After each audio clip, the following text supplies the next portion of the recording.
la está grabando.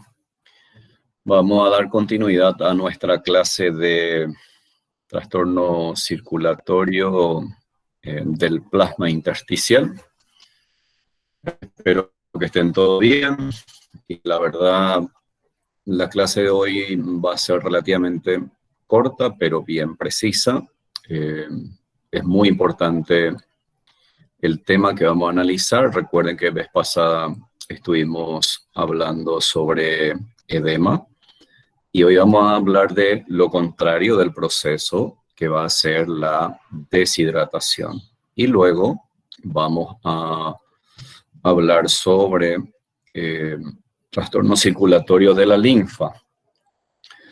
Muy bien, señores, para quienes van a hacer clínica, tanto en pequeños y grandes animales, la clase de hoy es sumamente interesante, es relativamente sencilla, pero siempre es importante un poco analizar algunos aspectos del proceso designado como deshidratación.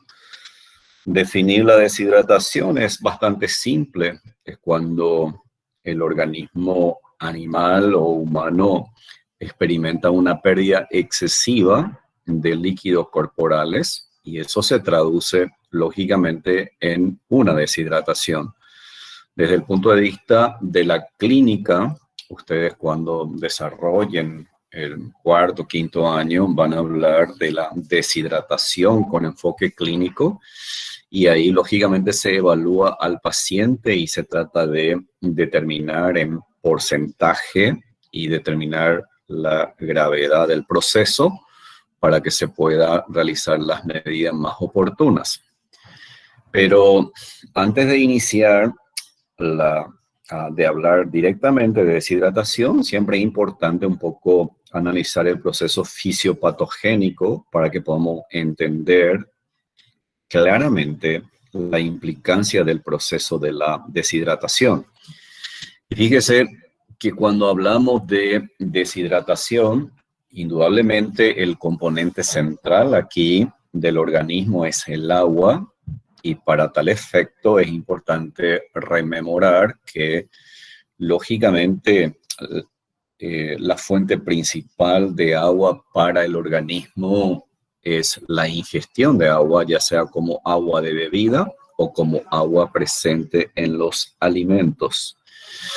El agua ingerida debe ser lógicamente deglutida y una vez que llegue a nivel del intestino delgado e intestino grueso, se produce el fenómeno de la absorción de agua. Y recordar ahí, de repente, bioquímica o mismo la histología y la fisiología.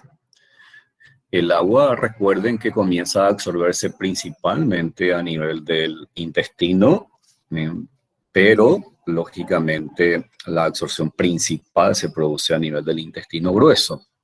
De ahí que el contenido en la luz intestinal del alimento en proceso de digestión es bastante acuoso, porque ahí lógicamente la función principal del intestino es lógicamente la digestión y en menor medida la absorción de agua. Y cuando llega a nivel del intestino grueso, ahí se produce la absorción principal de agua. Y eso implica que el contenido de la luz vaya cambiando en cuanto a su consistencia de pastosa a seca, a dura, de repente, dependiendo de la especie animal.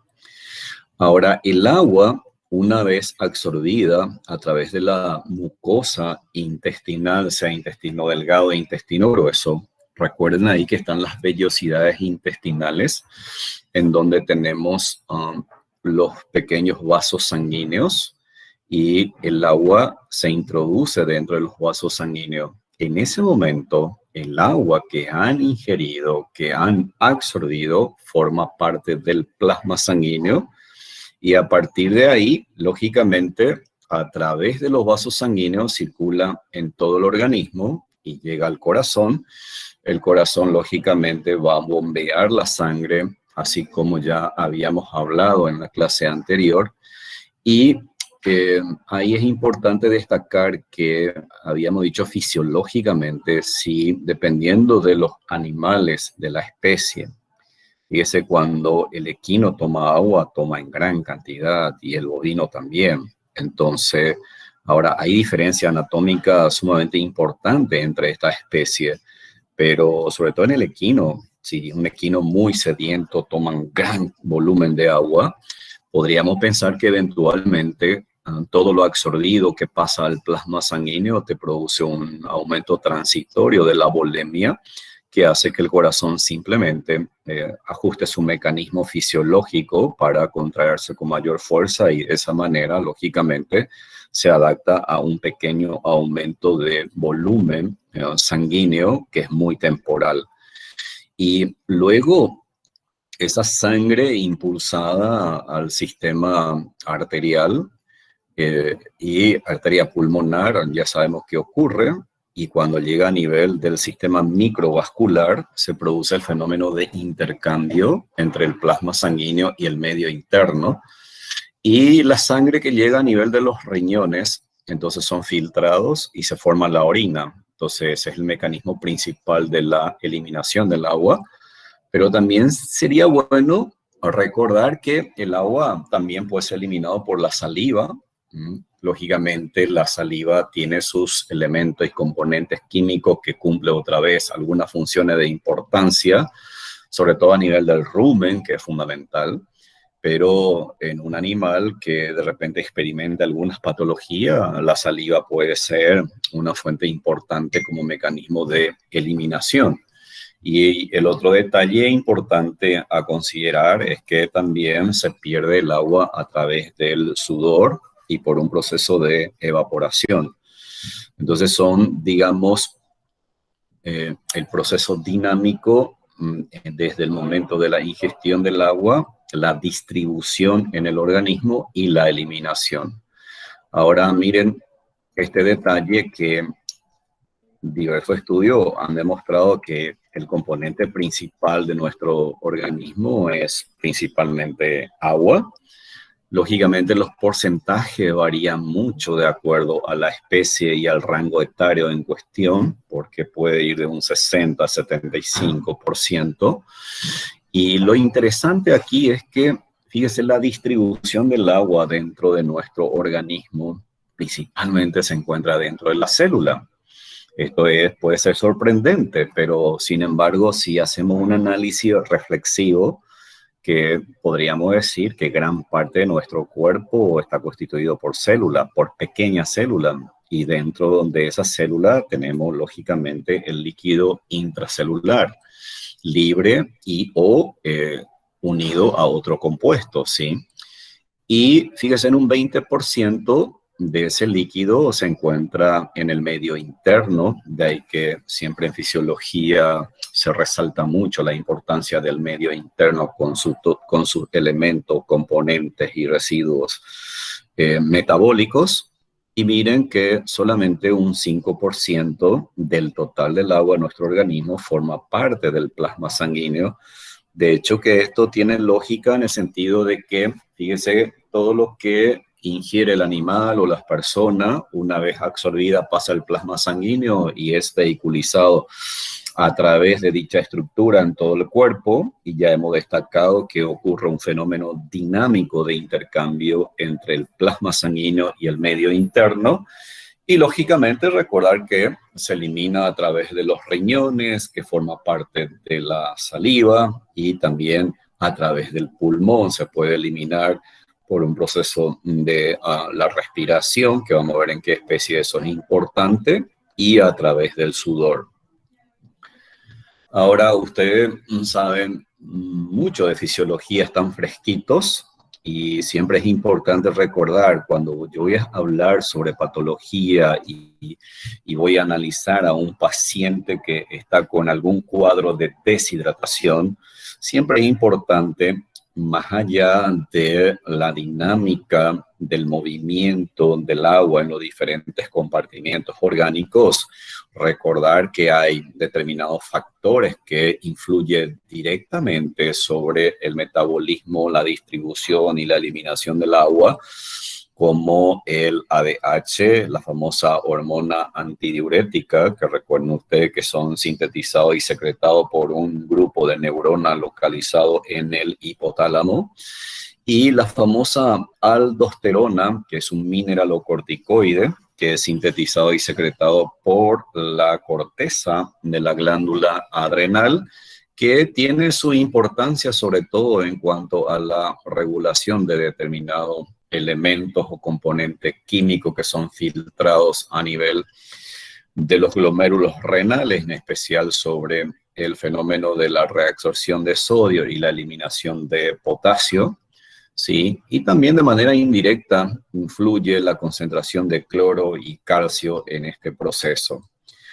Fíjese que las proteínas aquí tienen su importancia en cuanto a la regulación de los intercambios de los componentes hídricos en los diversos compartimentos. Y ahí habíamos destacado en la clase anterior que en la sangre existen una sumatoria de proteínas, sobre todo recuerden la famosa albúmina, que es sintetizado por el hígado, que determina la presión coloidosmótica sanguínea, pero también tenemos proteína en el espacio intersticial, y eso, lógicamente, la sumatoria de toda esa proteína determina la presión coloidosmótica tisular. Estos detalles son sumamente importantes a la hora de analizar los eventos patológicos. Es más que sabido que el fenómeno de intercambio ocurre a nivel del sistema microvascular, entre los capilares y vénulas con el medio interno, y en ese nivel recuerden que tenemos un vaso sanguíneo que está revestido solamente por células endoteliales con una membrana basal, y ese es el detalle del por qué en este sitio se produce ese fenómeno de intercambio.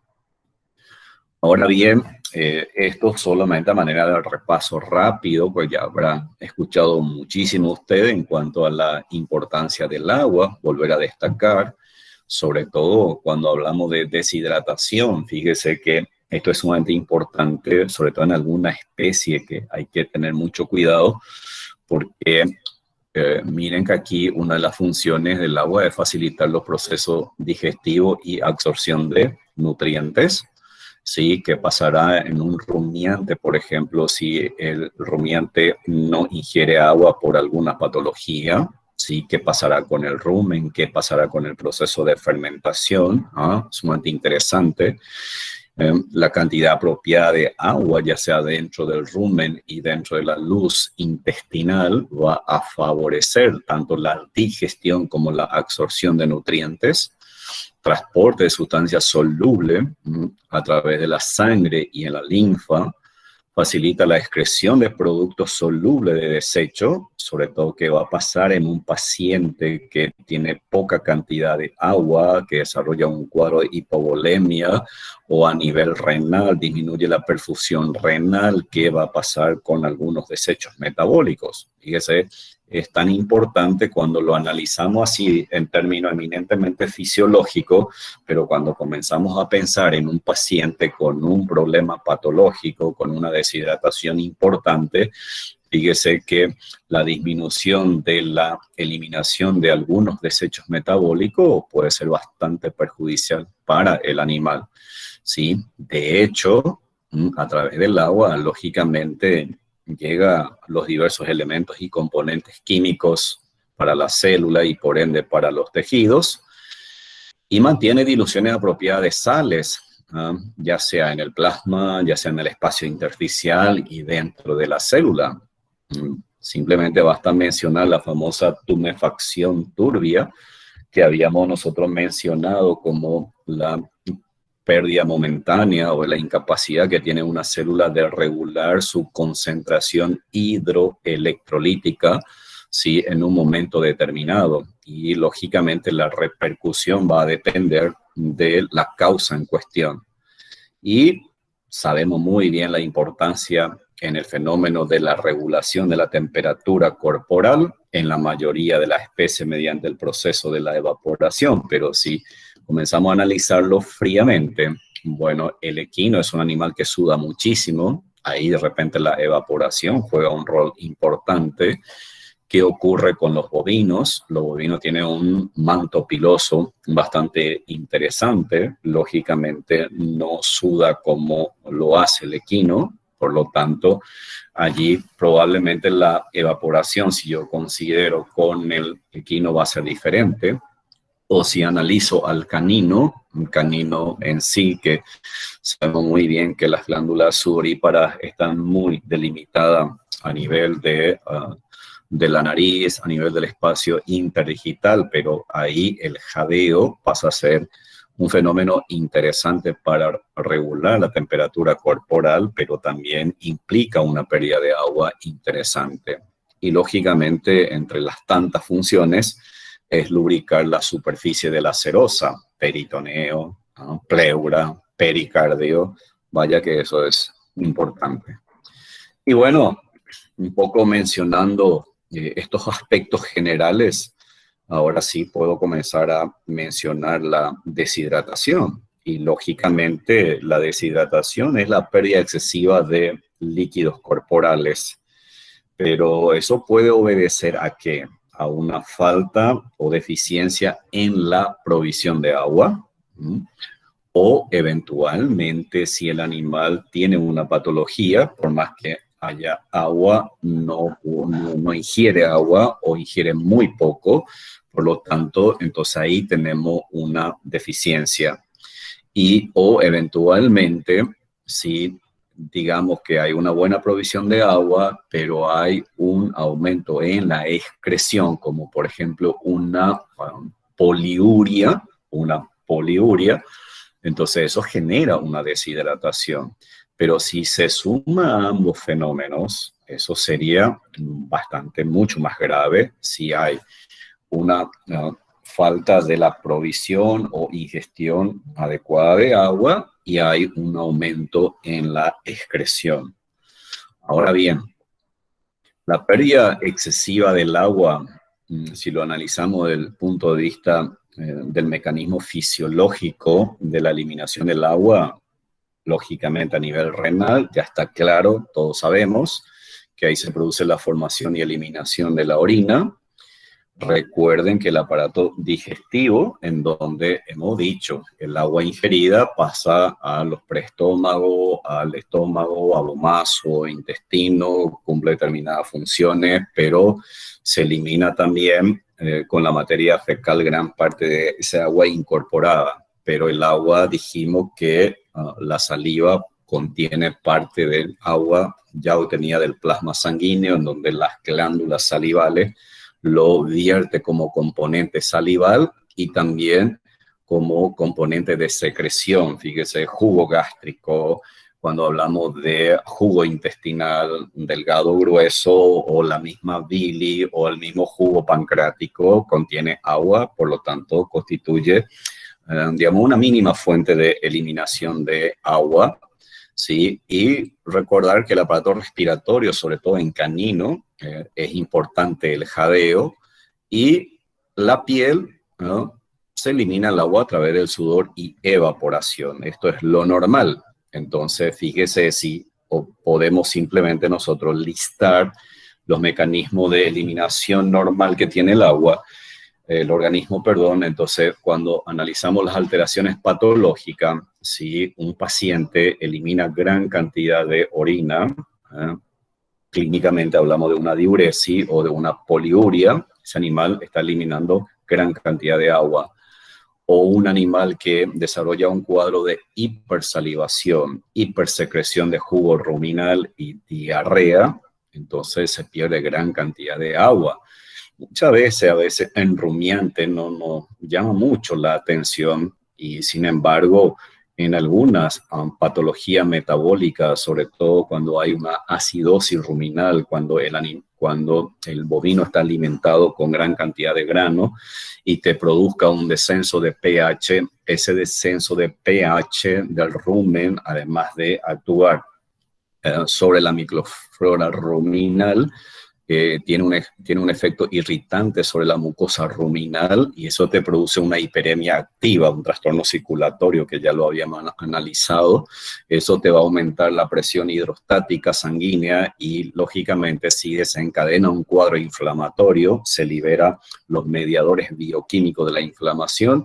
El resultado final va a ser la fuga de agua de la pared de las papilas ruminales hacia la luz ruminal y técnicamente es un secuestro de agua en el rumen y lógicamente ¿de dónde viene? Si ese animal tiene una acidosis ruminal, es muy probable que el animal no quiera tomar agua o si toma va a tomar muy poca cantidad.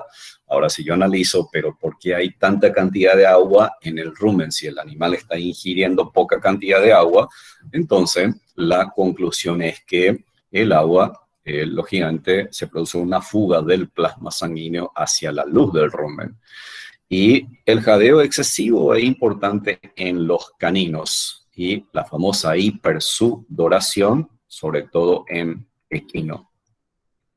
Esta deshidratación genera determinadas consecuencias y lógicamente ahí va a ser importante siempre cuál es el mecanismo, cuál es la causa, con qué intensidad y sobre todo también la especie, o sea, depende de varios factores. Pero es interesante por lo menos listar tiempo y volumen de agua perdida.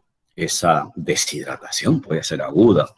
Esto se da mucho, sobre todo en humanos, cuando hay una intoxicación alimentaria y hay una diarrea muy profusa, o en cachorro, por ejemplo, que desarrolla un cuadro de parvovirosis o un cuadro de una parasitosis muy aguda y se manifieste con una pérdida excesiva de líquido a través de del intestino, traducido en diarrea. Entonces la deshidratación puede ser aguda.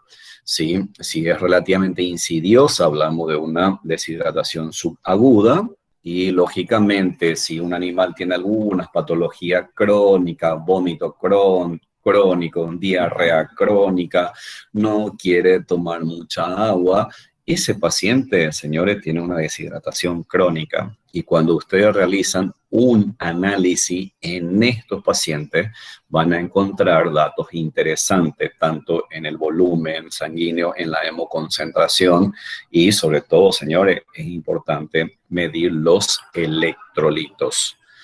Según el volumen y componentes eliminados, esto es sumamente importante para la clínica. Tenemos una deshidratación llamada deshidratación isotónica, una deshidratación denominada hipotónica y una deshidratación hipertónica. ¿Por qué es tan importante esta clasificación? Porque, fíjese, para que yo pueda como médico veterinario tratar de corregir ese desequilibrio hídrico, voy a someter a mi paciente a una fluidoterapia. Pero muchas veces tenemos que tener un buen criterio para seleccionar cuál es el fluido que vamos a utilizar y en qué circunstancias lo vamos a utilizar. Y eso implica indudablemente un análisis del paciente. ¿A qué le llamamos deshidratación isotónica? ¿Se acuerdan en histología cuando insistíamos que el plasma sanguíneo era una solución isotónica? ¿Qué significaba eso? Que teníamos la misma concentración de agua y soluto en el plasma y dentro de la célula. Entonces, el plasma es una solución isotónica. Entonces, si un paciente desarrolla un cuadro de deshidratación isotónica, ¿eso qué significa? Que está perdiendo agua y está perdiendo soluto, básicamente 50-50, o sea, 50-50 en la misma proporción, ¿sí? Y es una de los tipos de deshidratación más suave que tiene el organismo, o sea, que experimentan los animales y por lo general, de repente cuando se utilizan diuréticos o de repente hay una diarrea o un vómito así suave, sobre todo diarrea y no tanto vómito, pero digamos, ahí la pérdida de agua y electrolitos básicamente ocurre en la misma proporción. Y aquí viene el problema, cuando hablo de una deshidratación hipotónica y cuando hablo de una deshidratación hipertónica, ¿sí? Una deshidratación hipotónica se va a dar cuando se pierde gran cantidad de electrolitos. Se pierde gran cantidad de solutos, pero principalmente de electrolitos. ¿Sí? Eso significa que si se pierde gran cantidad de elementos, voy a tener mayor cantidad de agua en el plasma sanguíneo. Entonces tengo una deshidratación de tipo hipotónica. Y hablo de una deshidratación hipertónica cuando se pierde mucha agua. Se pierde mucha agua y en ese caso, al perderse mucha agua, vamos a tener mayor cantidad de soluto en el plasma sanguíneo y tenemos una deshidratación hipertónica. Esto se da sobre todo, por ejemplo, en el humano. Esto es, digamos, más frecuente cuando se expone mucho a temperatura ambiental muy calurosa y uno suda muchísimo, y eventualmente la pérdida excesiva de agua ante la falta de ingestión, podemos desarrollar un cuadro de deshidratación hipertónica. Esta deshidratación hipotónica, sobre todo cuando se produce diarrea, vómito, y ahí las cosas pueden ser muy complicadas porque ustedes saben que con el vómito se pierden muchos electrolitos. Y es por eso que a veces uno escucha de repente, por dar un ejemplo práctico todavía, pues no tenemos mucha experiencia en veterinaria, pero en algún momento habrán escuchado, por ejemplo, en humano, una persona que desarrolla diarrea y vómito junto, ¿no? En poco tiempo se interna si es que no se controla. Lógicamente, las causas y no se controla la pérdida de líquido, ¿no? Entonces, de ahí la importancia de esta clasificación de deshidratación, porque en base a esto se va a optar por la famosa fluidoterapia. Las consecuencias en sí va a depender mucho. Ya mencioné la especie, el tipo de deshidratación que acabamos de ver, grado de deshidratación. Cuando ustedes desarrollen clínica, van a hablar de los grados de deshidratación y las causas. Pero en general, de entre las posibles consecuencias, tenemos un desequilibrio hidroelectrolítico que va a depender de una serie de factores que mencionamos, pero entre la que se destaca la hiponatremia, la hipocalemia, hipocloremia, hipopotasemia. Fíjese que estos son elementos químicos que se encuentran en el plasma sanguíneo, que cumplen funciones importantes a nivel del plasma, a nivel del medio interno y dentro de la célula. Por lo tanto, tendrá un impacto negativo sobre el organismo animal. Fíjese que también puede repercutir en un desequilibrio del pH del organismo. Entonces ahí tenemos un pH que puede ser acidosis y una alcalosis metabólica, ¿sí? Esto se determina indudablemente con el pH, con un pHímetro, y en base a eso se puede tomar las medidas correctivas. Y lógicamente la pérdida de agua produce una hipovolemia y una hemoconcentración, y esto tiene una implicancia cardíaca, sí, ya hablamos la vez pasada. Cuando se produce una hipovolemia, un descenso del flujo sanguíneo renal, va a disminuir la filtración glomerular, entra en acción el sistema renina-angiotensina y el organismo va a liberar el mineralocorticoide con el objeto de retener sodio, retener agua. Te va a aumentar tu volumen cardíaco. O sea, en este caso, la finalidad del organismo es aumentar el volumen cardíaco y, lógicamente, tratar de mantener un volumen sanguíneo circulando de manera apropiada, ¿ok? Indudablemente, quizá una de las consecuencias que puede ser terrible para el organismo animal es el desarrollo de un síndrome urémico prerrenal. ¿Cómo se evalúa un paciente con casos clínicos? Fíjese, pérdida de elasticidad de la piel. Este animal en esta condición, yo tengo que tener mucho cuidado si este animal no está con una diarrea crónica, si no está con un vómito crónico, si no tiene un problema renal crónico y que se manifieste con deshidratación. La mucosa, por lo general, en este caso va acompañado de una anemia, pero por lo general, fíjese que la mucosa debe ser bien húmeda, y aquí es una mucosa bastante seca. Un detalle importante es el grado de hundimiento del ojo. En este caso hablamos de una enoftalmía, que los clínicos le da un valor porcentual para determinar el grado de deshidratación, y la orina concentrada.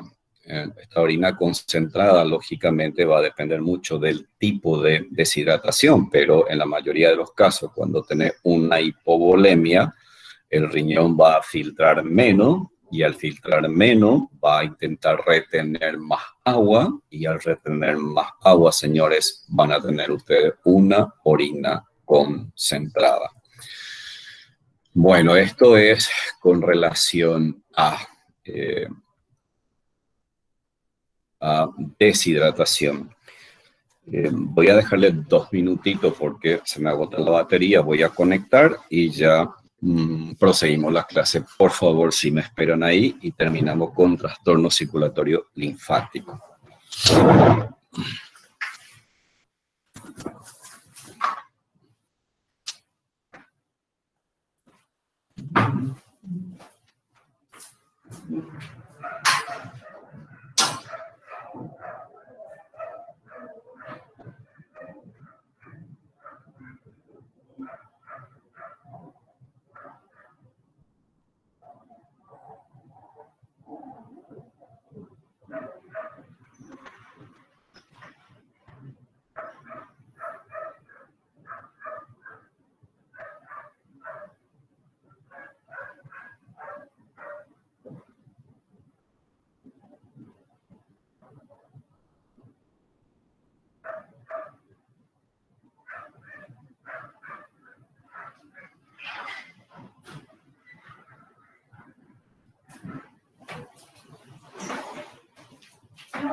Ya estoy de regreso.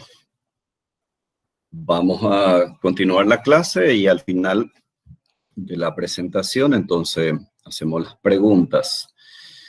Y vamos a hablar de trastorno circulatorio linfático. Brevemente.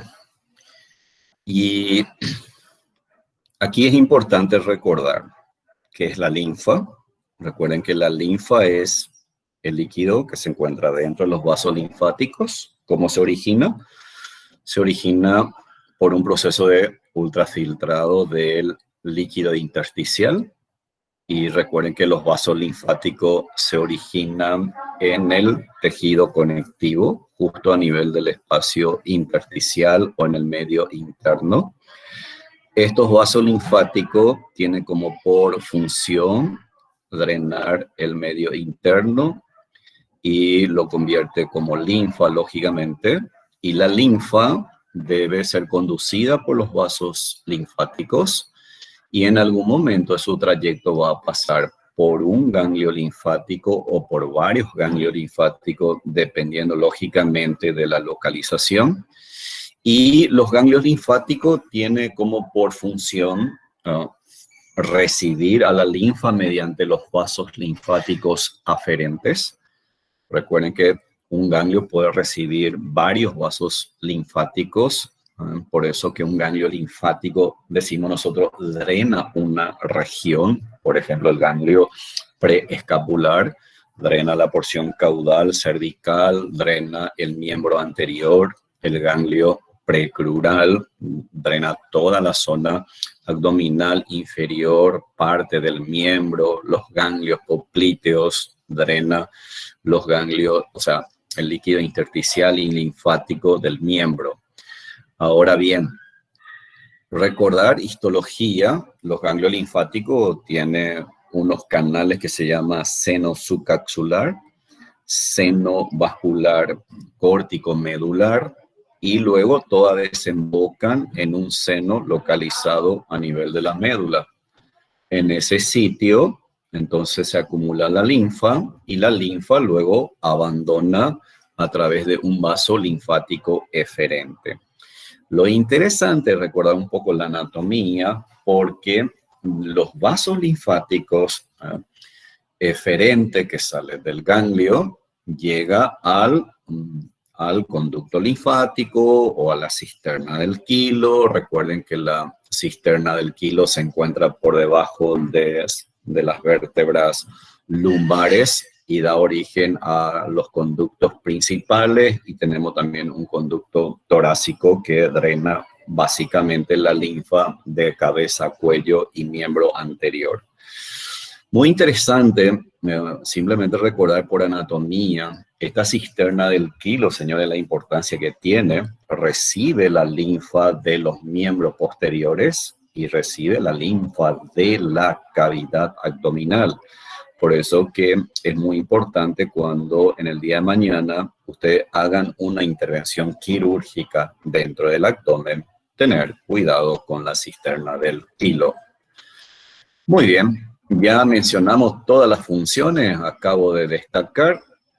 Entonces los vasos linfáticos, drenar la linfa y conducir a los ganglios linfáticos. Dijimos que los ganglios linfáticos es drenar y filtrar la linfa. Dependiendo de la localización, va a ir a la cisterna del quilo y al conducto principal. Ya mencioné de dónde provienen. Y conducto torácico, dijimos cabeza, cuello y miembro anterior. En definitiva, fíjese ahora, ese líquido del medio interno que fue filtrado por los vasos linfáticos y la linfa conducida, finalmente van a ser vertidas de vuelta a la gran circulación. Por eso que es muy importante el sistema linfático para mantener la regulación y el fenómeno de intercambio hídrico entre el plasma sanguíneo y el medio interno. Hablemos de patología ahora. Aquí le llamo linfedema. Linfedema es cuando hay una acumulación de la linfa donde en el medio interno, en el tejido intersticial. ¿Y cómo se produce? ¿Cómo se va a producir este fenómeno del linfedema? Y es muy simple. Si acabamos de repasar cómo se produce la filtración, cómo se produce el transporte, el rol de los ganglios linfáticos. Entonces, fíjese, yo puedo hacer deducción simple. ¿Qué pasaría si de repente se produce una oclusión intraluminal de un vaso linfático de importancia, por ejemplo, para un miembro? Si hay una oclusión, ya sea por trombo o por émbolo o por célula neoplásica o por de origen parasitaria, entonces aquí significa esto que hay una oclusión de la luz de ese vaso linfático. Entonces, en el sitio de origen de los vasos linfáticos se sigue filtrando el plasma intersticial, viene la linfa, está siendo transportado, vehiculizado por los vasos linfáticos, y cuando se encuentra en el sitio donde hay una oclusión, la linfa viene y puede ocurrir dos cosas. Si la oclusión es completa, entonces se interrumpe el flujo de la linfa.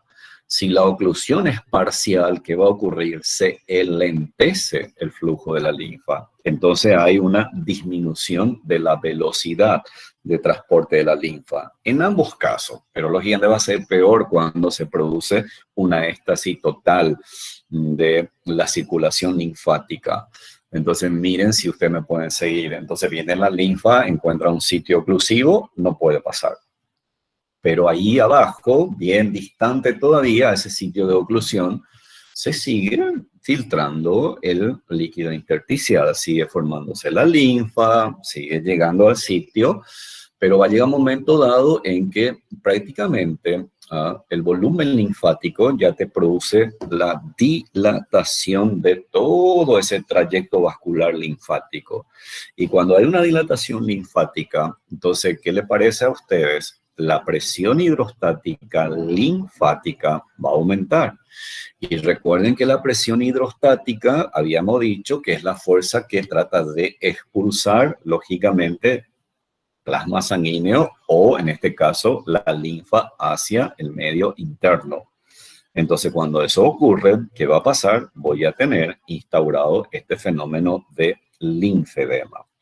Quiero llamarle mucho la atención, señores, ustedes que en el día de mañana van a hacer clínica, sobre todo en animales de compañía y en particular en caninos.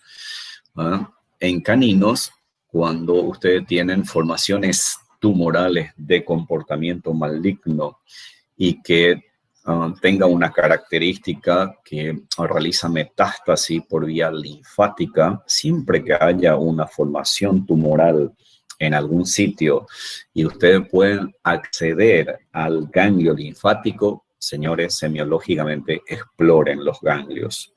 Porque si ese paciente tiene una masa tumoral y ese paciente viene con un miembro hinchado, ojo que eso es mala señal, sobre todo si exploro a este paciente y tiene un edema frío, es muy probable que ya existan células tumorales metastásicas, significa que del foco primario ha focalizado y colonizado a los ganglios linfáticos. Y si, por ejemplo, si yo pienso en histología, vienen los vasos linfáticos aferentes y traen las células neoplásicas.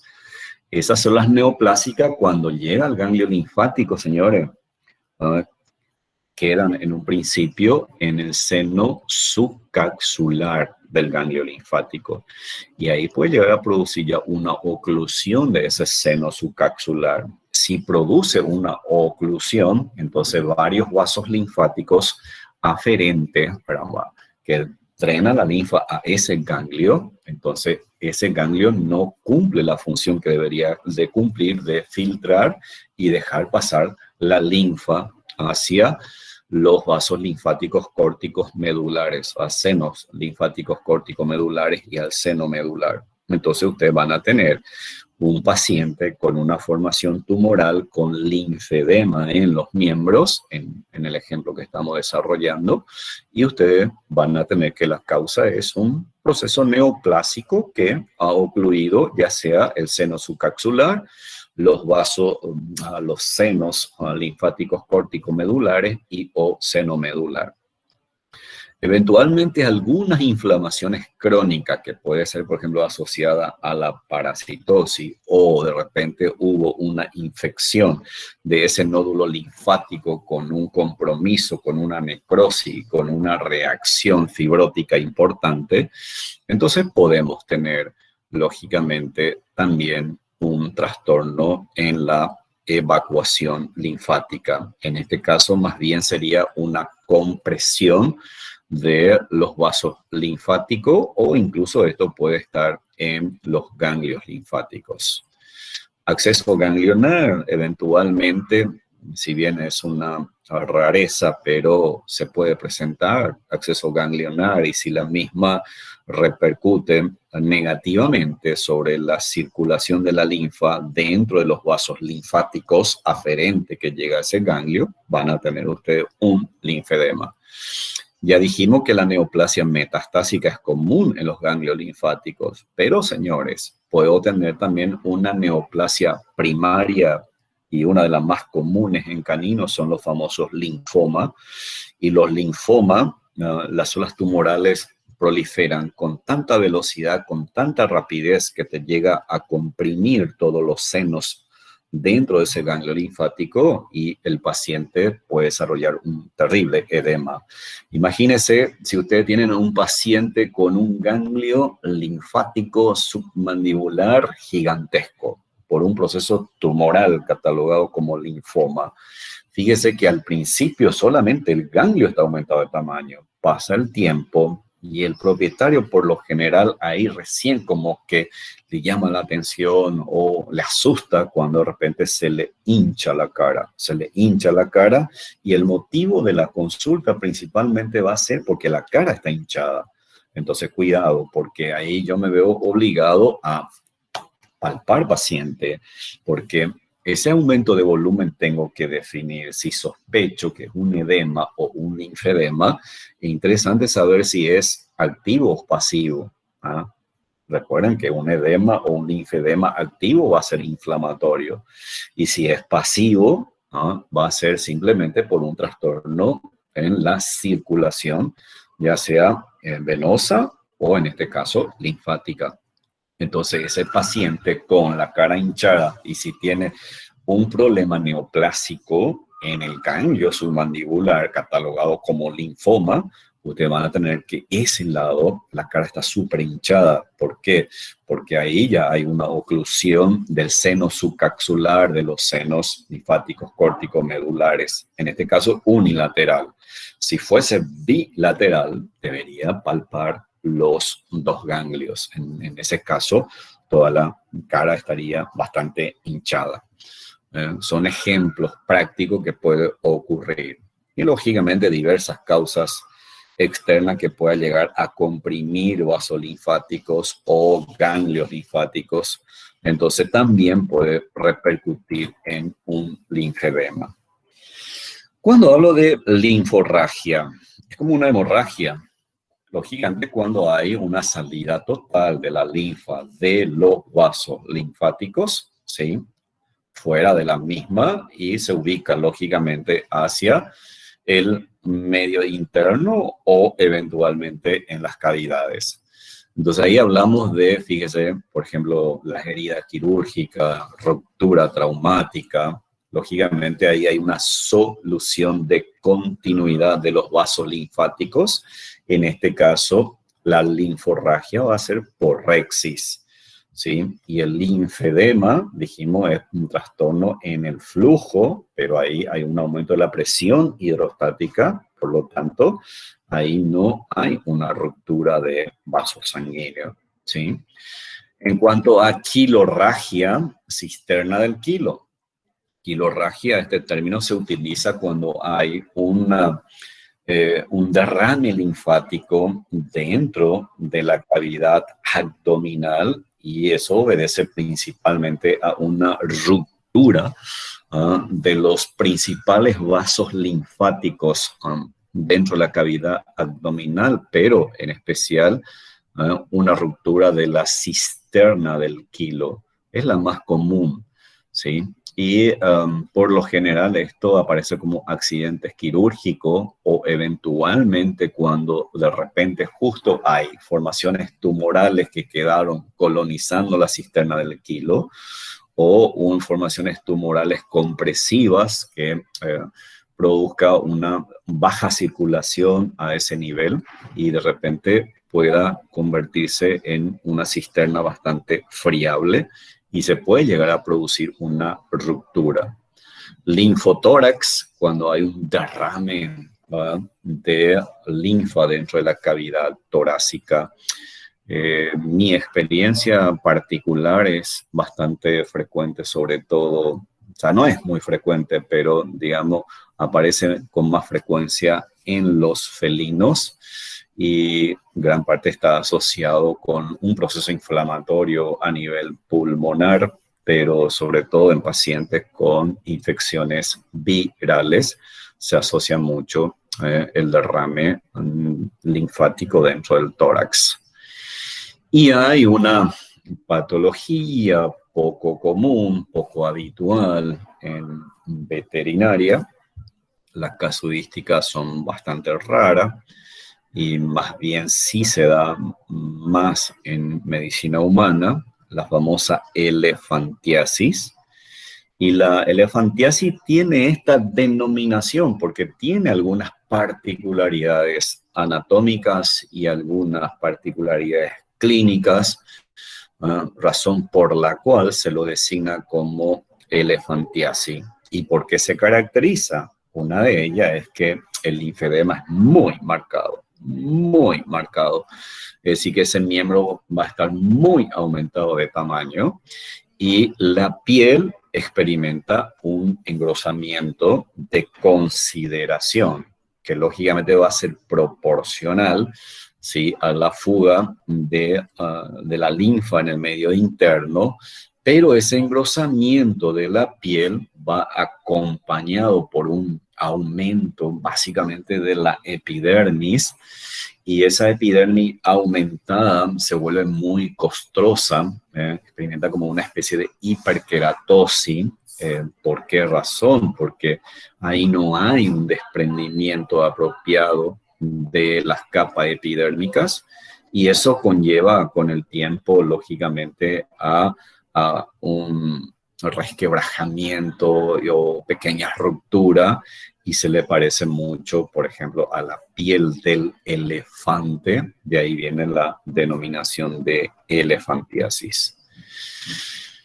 En nuestra última clase habíamos proyectado esta imagen, ¿verdad? Si ustedes de repente tienen un paciente con una colección de líquido, por ejemplo, en abdomen, o una colección de líquido en tórax, un paciente que viene con disnea, y usted realiza una placa radiográfica, y en la placa radiográfica te reportan que hay un edema o hay un hidrotórax, ¿no?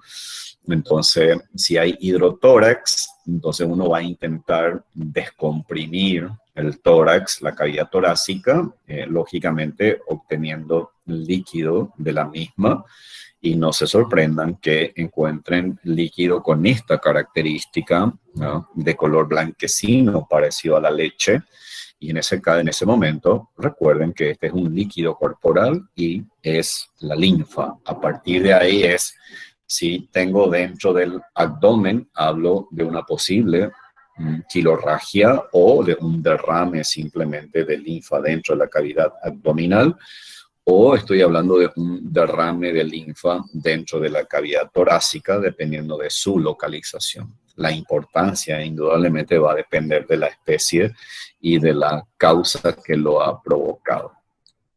Bueno, estas imágenes, lógicamente, lo hemos obtenido del sistema Internet, porque no tenemos, digamos, nosotros como casuística en medicina humana, pero de hecho se describe bastante en aquellos países en donde hay gran cantidad de la famosa dirofilaria. La dirofilaria es un parásito que ustedes en enfermedades parasitarias habrán estudiado su ciclo biológico y que parte de su ciclo es transportado por los vasos linfáticos y puede llegar a producir una oclusión linfática. Y en ese caso, ¿qué va a ocurrir? Hay un edema que al principio lógicamente es leve, pero como hay una oclusión total y no se elimina la gente, con el tiempo ese edema va a ser cada vez más marcado, como la piel es bastante elástica, entonces la piel se adapta a ese nuevo aumento de volumen de líquido en el tejido subcutáneo en este caso, ¿sí? Imagínese, esto te habla de la cronicidad del proceso. Imagínense lo que ocurre aquí en estos pacientes, ¿sí? Severo el compromiso circulatorio linfático, ¿no? Es una pena ver esta imagen indudablemente, pero es la realidad. Yo no sé, eventualmente yo suelo verle a una persona de sexo masculino aquí en Asunción que se suele colocar en los semáforos. Últimamente lo veo mucho acá sobre Avenida España y San Martín, en donde si por ahí pasan allí, vean a esa persona que pide ayuda, observen sus miembros, ambos miembros, tiene una terrible elefantiasis. Suelo verle a ese paciente o a esas personas. Eventualmente yo no tengo experiencia en animales. Una sola ocasión tuve en un canino en el hospital, pero también se describe esporádicamente aquí a nivel país en animales. En este caso también hay un equino. Nuestra casuística es muy poco y esta imagen me remitió un colega del Chaco, en donde observé aquí hay una colección de líquido en la mandíbula facial y de repente uno tiene que buscar por qué, a qué vamos a atribuir este fenómeno. Pareciera ser que este animal tiene una especie de malformación, que no lo podemos afirmar, pero a mí me llama la atención la contextura de la cabeza, del hocico, parte de la mandíbula, pero observen aquí este detalle. este detalle. Aquí hay un tejido cicatrizal y aquí está sobre elevado y aquí está deprimido. ¿Qué pudo haber ocurrido en este paciente? Es muy probable que haya tenido alguna herida aquí en la cavidad bucal, que algunas bacterias como los actinobacillus haya colonizado la mucosa, haya tomado vía linfática, vaso linfático, y vía vaso linfático llegó al nódulo linfático regional. Esa bacteria se caracteriza porque produce necrosis, produce acceso ganglionar y luego fistuliza. O eventualmente, es muy probable si esto llegó a tener un tamaño considerable, el propio colega haya hecho una incisión a este nivel. Pero fíjese cómo los bordes de la herida es totalmente diferente. Aquí hay una tremenda retracción de este tejido cicatrizal. Habría que ver el grado de compromiso del nódulo linfático, que por la experiencia clínica atribuimos que aquí hay oclusión o compresión o una fibrosis muy marcada del ganglio linfático que dificulta el drenaje linfático. Y por lo tanto, lo que estamos observando es un linfedema.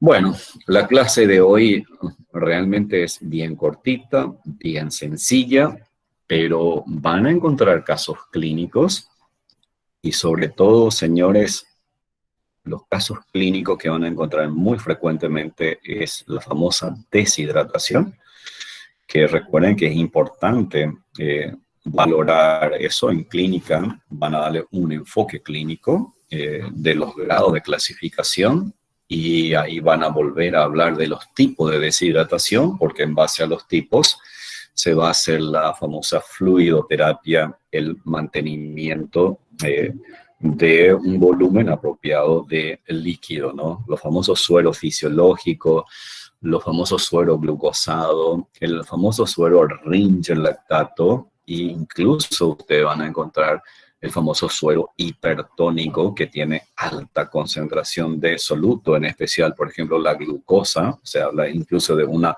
solución hipertónica de 50%. O de repente ustedes mismos que van a ir después de un ejercicio violento, cuando hace mucho calor, en vez de tomar agua, digamos, mineral, isotónica, van y piden agua hipertónica o agua tónica. Entonces, ¿qué está pasando? ¿Qué están tomando? Están tomando una solución que tiene alta concentración de solutos. Fíjese, pequeños detalles que es sumamente importante. Y vuelvo a insistir, a todo médico veterinario le va a llamar mucho la atención la deshidratación en pequeños animales. Eso no quiere decir que en la otra especie no sea importante, pero en animales de compañía la deshidratación puede llevar muy rápidamente a los pacientes dependiendo del tipo, porque la deshidratación suele ser mucho más severa y mucho más aguda, versus si tengo una deshidratación, por ejemplo, en rumiante, que ya hemos mencionado, tanto en ternero con una diarrea. Recuerden que los terneros, hablar de vómito en esa especie no es común, para no decir casi imposible.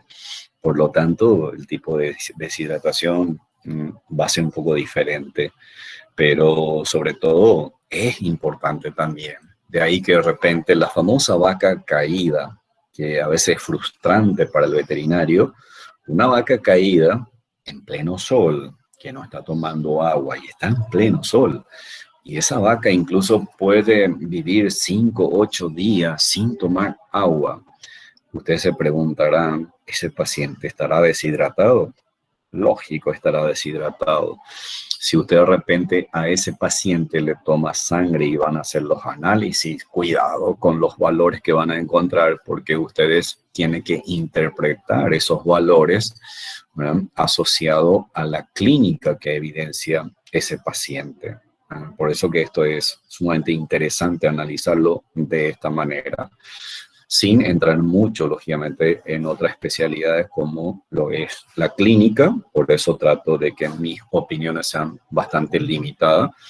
Pero bueno, si hay alguna pregunta, estaré a disposición de ustedes y yo con esto voy finalizando la clase.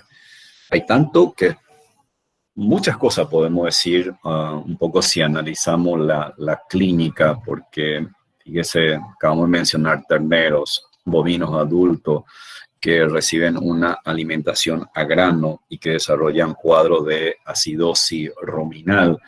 Y esa acidosis ruminal mencioné que produce una hiperemia, aumenta el flujo sanguíneo arterial, hay una fuga de agua de la pared del rumen hacia la luz ruminal, y eso produce una hipovolemia.